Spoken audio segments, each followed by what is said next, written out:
Good morning, and thank you for joining us for our Autodesk Licensing 101 webcast. My name is Kim Eicher. I'm an application engineer in the AEC market. I am out of our Charlotte, North Carolina office for TPM. I also have Wendy Ruth with me today. She's an account manager on the AEC side. She's in the TPM Greenville, South Carolina location. She will also be keeping an eye on the questions that you all have as they come in via chat. Before we get started, I just want to take a look at a couple of things that TPM offers. First of all, some of you may know that we're an Autodesk Gold partner. We're very proud to have our Gold status with Autodesk. This means that in addition to being an authorized training center and having technical specialists in all disciplines, we also are above and beyond that specialized on a consulting level in the following areas. We have reached our specialization in product support, MEP systems engineering, fabrication, simulation, and then civil infrastructure, which we're really proud of. We do have offices in Greenville and Columbia, South Carolina, as well as Charlotte, North Carolina, and Raleigh, North Carolina. So if we take a look at what we're going to cover today in the Licensing 101 webcast, we're going to take a look at the EULA agreement. What is the End User License Agreement? What is in that thing that we agree to every time we install our software? What is the 30-day trial of a product? Where can I find it? And what are the limitations of that, if any? And then we'll look at the two different license types, being standalone and network, and go into details on those. And then some additional features that you may or may not be aware of, including cascading licensing as part of the network license, and then borrowing and transferring licenses, and home use and previous versions. I did throw in at the end of this presentation a slide that I got direct from Autodesk on what are some flags that they see, yellow flags, red flags on license compliance, so we can take a look at those as well and answer questions at the end and along the way. First off, if we talk about the licensing agreement, often referred to as the EULA, you can see it in the lower right-hand corner, and the very first words say "read carefully." A lot of times we don't have time to read that entire document, so I want to pull out the key things that I think you would need to know about that agreement and keep in the back of your mind. So the first one being that it is granting permission for an assigned individual or legal entity to use Autodesk intellectual property within the territory of the end user. And I underlined some of these phrases specifically so we can go into more detail on them. So first one being individual or legal entity. What does that mean? What are the limitations of that? The license grant is to the individual who reads and accepts the software license agreement, or the legal entity for whom the individual accepts that agreement. The license does not extend to the following people: affiliates, which would be partners or subsidiaries, individual contractors or third parties or consultants. This is a big one. The third parties or consultants, especially the more collaborative companies are becoming. If I'm an architecture firm and I want to collaborate on a project with another architecture firm, and it may be just one person in that firm, am I allowed to let them use my software during that time? And the answer, technically, per your EULA or your End User License Agreement, is no. So I wanted to make you aware of that. In addition to that, what is the use limited to? Do I use the software? Do I own the software? Can I sell it? Autodesk grants a license to use, there's that keyword, the software for a fee, which means that the customer does not own the software itself. And that one's a hard one to grasp, or hard one to swallow. When you purchase that software, you feel like you should own it and be able to do what you want with it. But Autodesk software license grants permission that is not exclusive, may not be sub-licensed or transferred, and limits the use to software and user documentation in the defined territory within the scope of the license parameters. Bottom line is the customer doesn't own the software itself. you are granted the permission to use the software for a fee. So that's basically what your end user license agreement is saying. In terms of the territory and end user, most of our customers aren't having to deal with this, but you are only allowed to use that software in the country that it's been purchased in. Unless, of course, there's always an exception. And the exception is unless you've purchased it in this area, in the European Economic Area. And you can see the exception listed there. If it's in that area, the company has the right to use that in the area and Switzerland.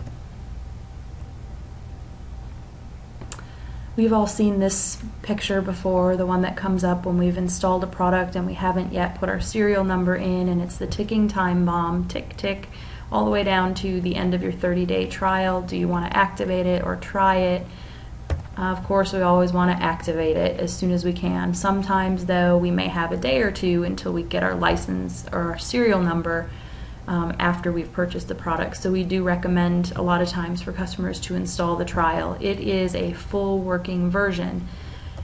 It can be activated at any time once you have your serial number, as long as it's within that 30 days. It cannot be installed as a network version. So this is the one catch with the trial product. If you know that you have a network license, you can use the trial until you get your serial number, but you will have to reinstall the product to use your network serial number.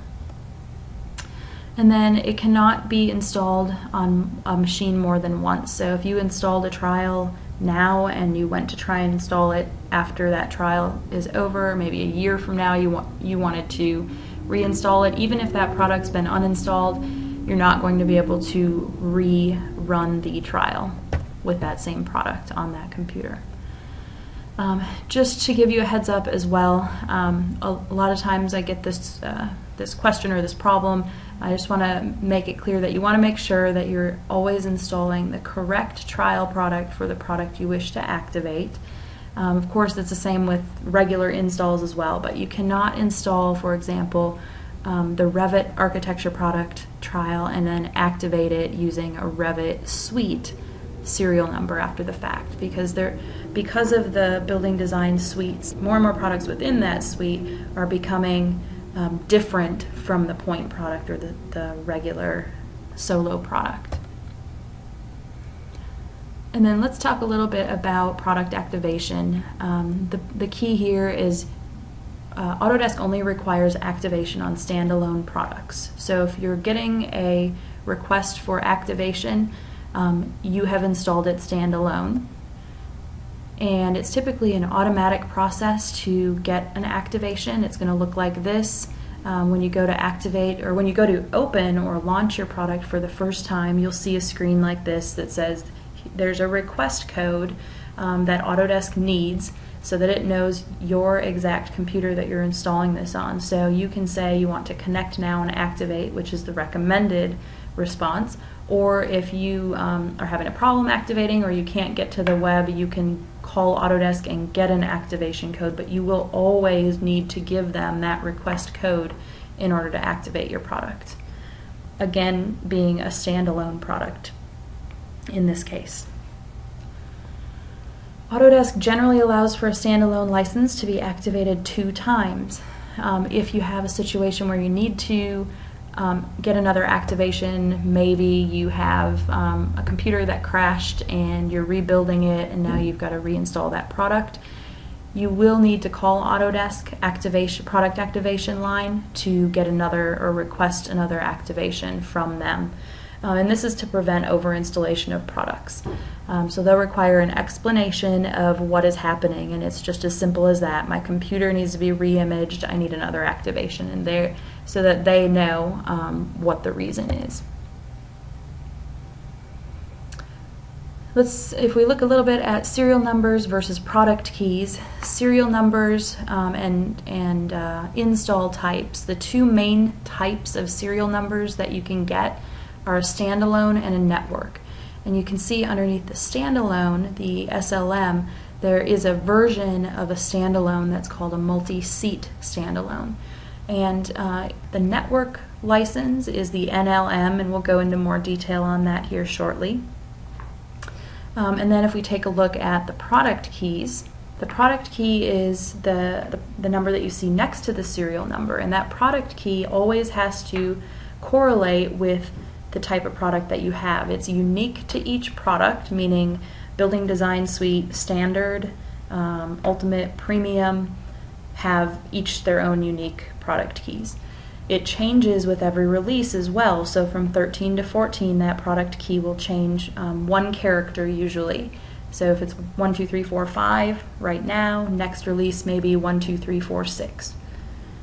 It does not distinguish, or the product key does not distinguish between network or standalone. It's just about the product. What product are you using and what version of that product are you using?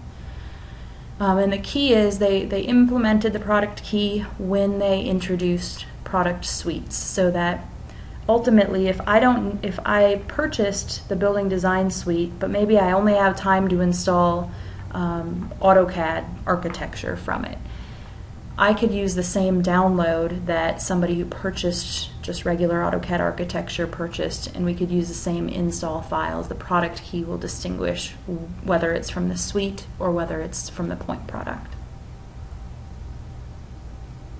So standalone licenses are a single seat with they're tied to a single serial number. The license is locked to a single machine.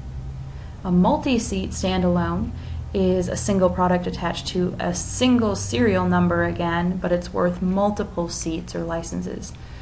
The difference here, you can still install it across multiple machines.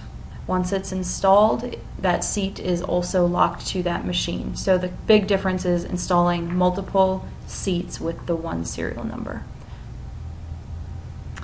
Network deployment is different because there's a server that's actually holding information about how many licenses there are at any given time, and it actually dishes out or serves out licenses as they're launched or requested. So if a company has one seat of Revit architecture, and they've installed it on 2 computers that we see here, user A launches Revit, and the product goes and asks the server if there's a license available. If there is, the access is granted for that product. If at any point user B tries to launch Revit, the server is going to go and look to see if that license is in use. And as long as that license is in use by user A, user B is not going to be able to open that product. So user A is going to need to close the product before the server or the network license manager will grant access to the product. So some details about network licensing is it's a single product attached to a single serial number, but it's worth multiple seats. The licenses are managed by a server. Now that server could be defined, that server is defined as just any computer that exists on the network that all of the computers can communicate with. So it doesn't need to be a server per se, just a computer that can be accessed on the network. You're limited to concurrent usage. So you're limited to the number of seats that you've purchased to be used at the same time. So I can only use one seat at a time if I bought one license. However, I could install that as many times as I want. So if a customer installs a product on 100 machines, but they own 20 licenses, at any point in time, 20 products will run at the same time. Also, network licensing does provide limited usage reports so you can figure out who is using what product. If we look at kind of how things get installed on the network side, the Autodesk software, which would be Revit in this case, gets installed on the client computers where the software is going to be used. We do not have to install the software, the Autodesk software, on the server. The only thing that gets installed on the server would be a utility to manage licenses, which is called LM Tools, and it looks like this. And then we also have to put on that server a license file that we get from Autodesk, or that you can get direct from Autodesk. Autodesk is the only one who can provide that license file. All the communication happens between the client machine and then that server, but all the Autodesk software gets installed on the client machine. The extra items that you'll need in a network install that you don't need on standalone, they're small items, but they're necessary. So you need the LM Tools utility, which can be found on your install for your product. When you go to install your product, you choose Tools and Utilities, and it will show up there. You also need to retrieve a license file, and to get that license file, you will need your product serial number, the server name, and the server MAC address, and your email so that they can email that to you. Now, if you wanted to do this all via the web, it's quick and easy to do out at registeronce.autodesk.com. You will need to create a login account, but you just provide that same information, serial number, server information, and you don't even need an email because you'll get an instant license file out there.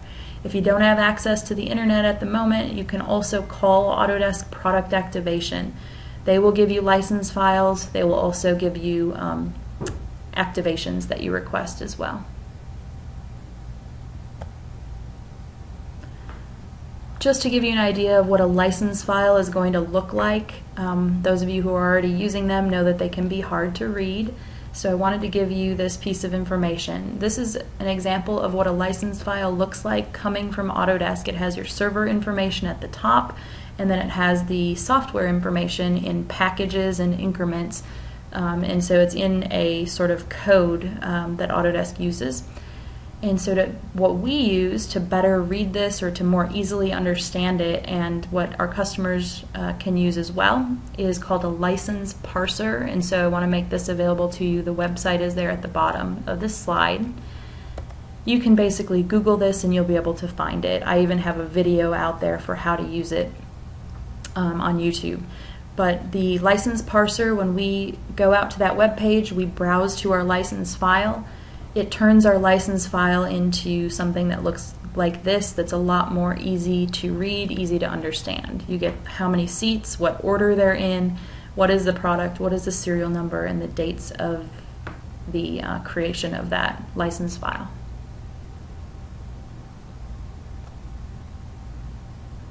Some additional features that I want to cover with you are the first one being a network license feature. It's called license cascading. And this can be kind of a confusing topic to try and figure out what cascading is actually doing, because it's an automatic process that happens. So I wanted to kind of clarify some things with it. So cascading only applies to network licensing. It's implemented and used for places that have mixed product environments. And it's something that's built into the license file. So the order in which the product is listed in your license file helps drive the order that your product will quote-unquote cascade in. And what cascading allows is for a product, to obtain a license from a license pool where the license manager is serving more than one product. And what does that mean? It means that lower-end individual product licenses can be used first before retrieving licenses for an expensive suite of products. And the order, like I said, the order in the license file the order in which licenses are launched also determines the way that they get pulled. So to break it down, it looks like this. If my company has 4 seats of Revit Architecture and then a seat of Building Design Suite Premium, which has Revit 1 box, which we'll talk a little bit more about, Revit with all of the disciplines in it. If user A pulls a Revit Architecture seat or launches Revit Architecture, and then user B launches Revit Architecture, but a little while later, user B decides that they need to access 3ds Max Design. 3ds Max Design is part of the Building Design Suite. So now user B has 2 licenses in use, Revit Architecture and Building Design Suite Ultimate. Every 2 minutes, the product communication happens back to the license server, and the license server will determine that user B actually could be using a license of Revit from the building design suite. So after a couple minutes, it will push that lesser product back to the pool and cascade to the building design suite product, leaving more seats available of the lesser product to be used. So that's what cascading is going to look like. Something to note about cascading is just what I had mentioned. When it involves Revit from the suite versus Revit point product, and you have a mixed environment like that, you have to make a decision and you have to weigh your options, because if you install Revit from the suite of products, every time a user opens or launches that, it's using a building design suite license. If you don't want that, if you want the user to actually be pulling Revit from the pool of point product, in other words, using Revit architecture versus Revit, you can do that, but you have to make sure that you've installed Revit point product on all of the computers that use Revit, so that first the point product will get used, and once all the point product is used, then Autodesk will, or then the license manager will cascade up to the building design suite. So if 4 of the point products are in use, on the 5th time somebody pulls a point product for Revit, it'll actually revert to building design suite license. So that's just another thing to keep in mind, and how it will cascade with your Revit products. Something that came up recently and it's not talked really a lot about at all.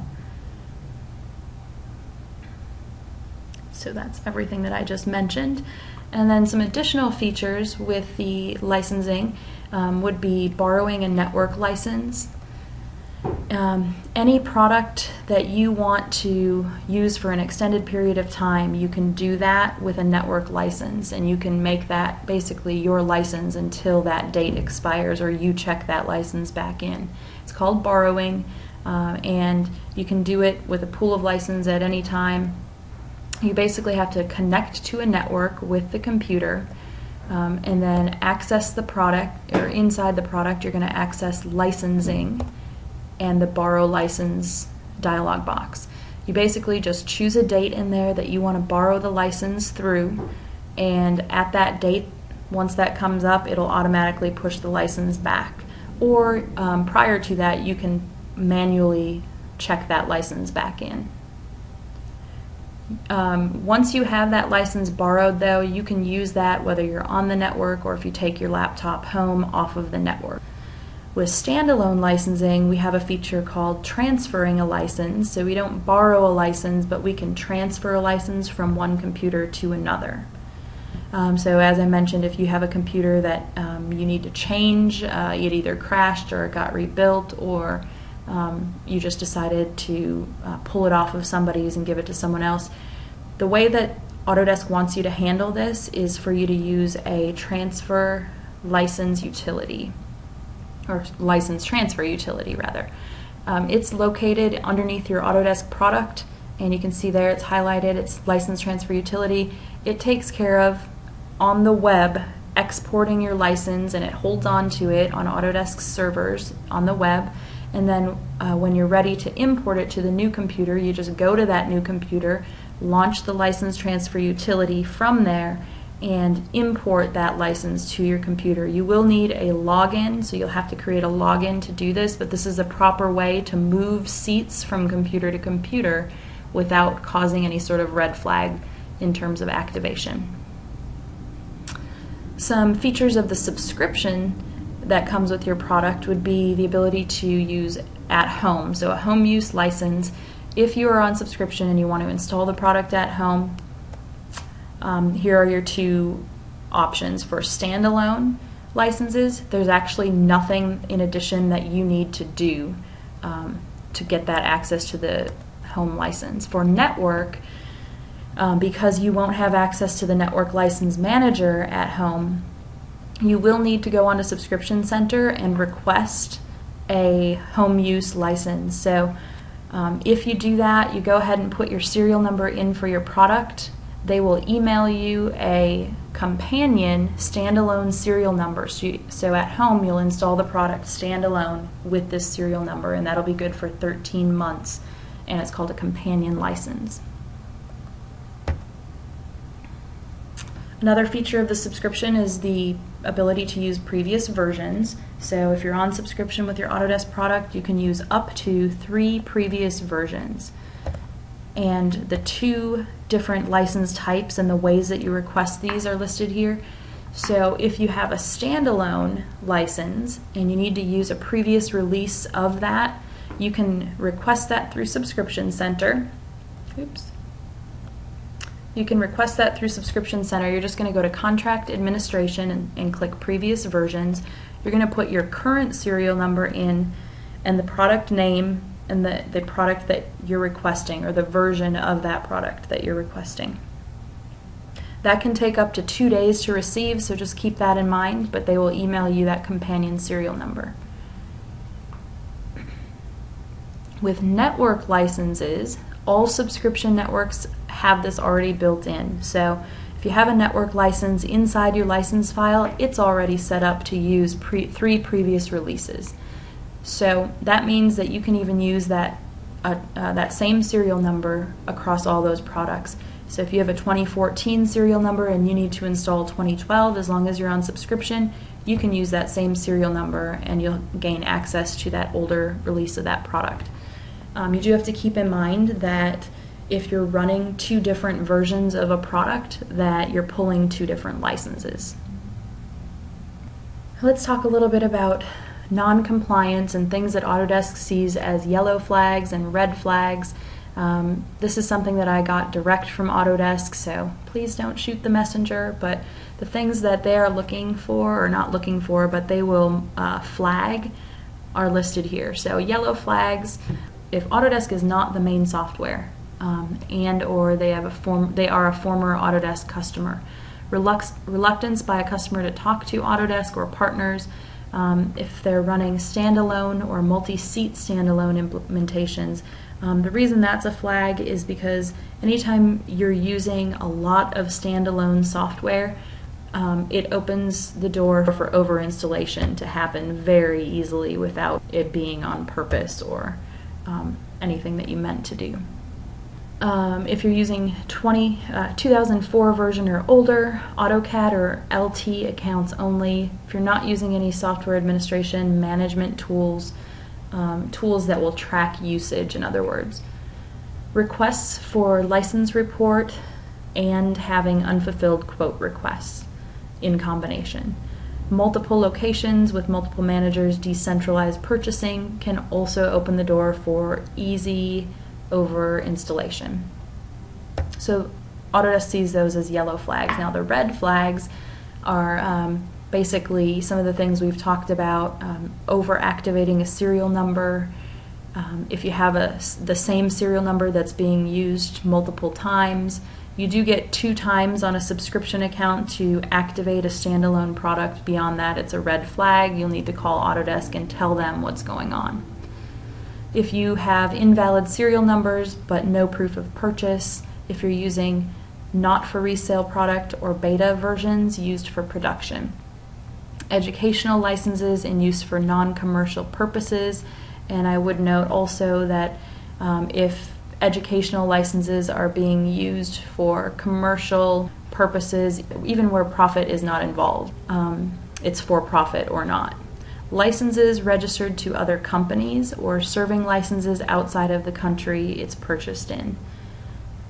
So that's everything that Autodesk either sees as kind of something to look into or severe red flags. These are some frequently asked questions that I just wanted to throw out there so you can keep in the back of your mind, because they're pretty common. You know, what happens if I can't activate, or why can't I activate a product? The first thing that we need to do is make sure that you intended to install standalone. Standalone is the only product license type that requires an activation. If it's network, it's not going to ask you for activation. So did you intend to install standalone? If it still can't activate after you install the correct license type, then you can go ahead and contact us and we'd be glad to help you out troubleshooting that. If I have an invalid serial number, this always means that the serial number being used is not for the product you've installed. It could mean that you installed standalone and the license is for network. It could mean that you downloaded a Revit point product when you really meant to download the Revit one box product from the suite, and your serial number doesn't match what that product is. It doesn't mean that it's always on your end a problem either. It could mean that Autodesk had made a mistake and they think that you have a standalone when really you have a network product. So we need to, at that time, get TPM involved and we can get things squared away with Autodesk if it's on their end. 99% of the time, though, it's an issue of standalone versus network was installed and it's not the right serial number for that. All of the time, it means the wrong serial number for the product is being installed. What if you do install the wrong license type? What will you need to do? If you do install standalone and you meant to install network or vice versa, you will always need to uninstall the product and reinstall it.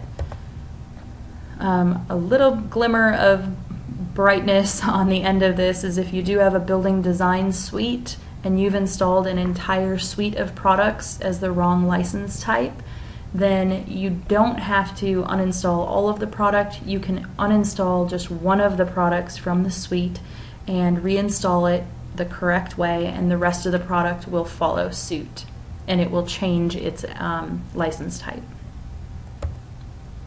So after all of that, how can TPM help? Well, we do offer technical support included with subscription that you have through TPM. That would include standard install questions and problems, serial numbers, questions and issues, errors or problems with the software. If you have questions on how do I do something, we definitely love to help with that as well. We offer consulting time via remote access, or we can come on site. So we would just set that up with your account manager. We do offer training, standard or custom, at all of our locations, and we can come on site or we can do training remotely via the web. It's really what is going to best benefit you. I did want to point out a couple new offerings that we have that are kind of more recent, and they're packaged and ready to go for you. We have created a TPM BIM squad, so we would like to come out and help you get the things done that you don't have time to do in terms of BIM or CAD administrative type things. All of the stuff we talked about today, from network deployments to retrieving license files, combining them, maintaining them, and not limited to licensing, but also helping out with making sure the software is up and running and your standards are in place. That is called our Gold Plan, if you do choose to go with having us come in and do some of these things. And we do include in that Gold Plan priority technical support as well as some discounts on training. And then another one of our packaged items for you is called a BIM tune-up. This is something that we put together because we have customers who have been using Revit or building information modeling for a while, but want to know how to get more out of it. And now that the suites have been out for a while and they're starting to incorporate more products into those suites, how can they leverage everything in that building design suite? So we would like to come out to your office and do an analysis of your BIM workflows and processes so we can help accelerate your business. And then one more thing that I want to make you aware of, you may see this coming in an email form, hopefully, and that is our technology days that we will be having. We're going to be doing a showcase of building information modeling and a bunch of different topics, also document and print solutions. And those are going to be in the following locations, so Charlotte, Greenville, Columbia, and Charleston. So watch for those coming up in September. Hopefully you'll receive something that looks similar to this to register. If not, you can register at tpm.com/events. If you have any questions or technical support issues, here's our contact information. Thank you for joining us this morning and hope you have a great day. Thanks.